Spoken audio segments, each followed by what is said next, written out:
Yung tip ko ngayon, Kain tayo. yung linggo, Daming mabot pagkain, oh. 1.8. Grabe.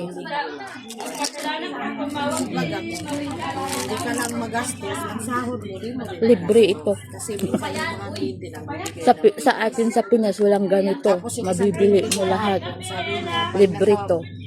Binibigay lang ng mga kliyente namin. isang box Yan. na manok. Mga candy. Ito, binibili din sa Pilipinas. Mga ganito, oh. Lahat to. Pinapauwi sa amin. Yan, mga candy. Libre lahat. Pagkain. So, grabe, oh.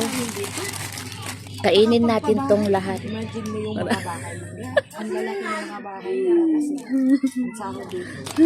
Sakto talaga. Yan, isa din to. Ang rate namin dito, 50. Indo, tip ko kahapon. Yan, mahirap. Ang biling ulam. Kahit wala kang pera, mabubuhay ka pa din. Mabuhay tayo dito ng candy. Hindi nga kami nasama sa CA nung nakaraan. Pinasiin lang kami ng para pang bili namin ng mga needs namin. Kasi bago pa kami.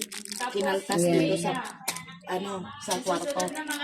Magalintan. Pero magsahod kami. Sasahod kami. Pakuha namin ang buong sahod namin. Kakain tayo, guys. Yan ang pagkain ko ngayon. Yung cash advance namin ng 50. May cash advance kami itikidi. Magkano ang itikidi, Ben? Okay. Nasa 15 mil? 6. Ha? Oo. Itikidi? Oo. Si Bill, 50 lang nakuha.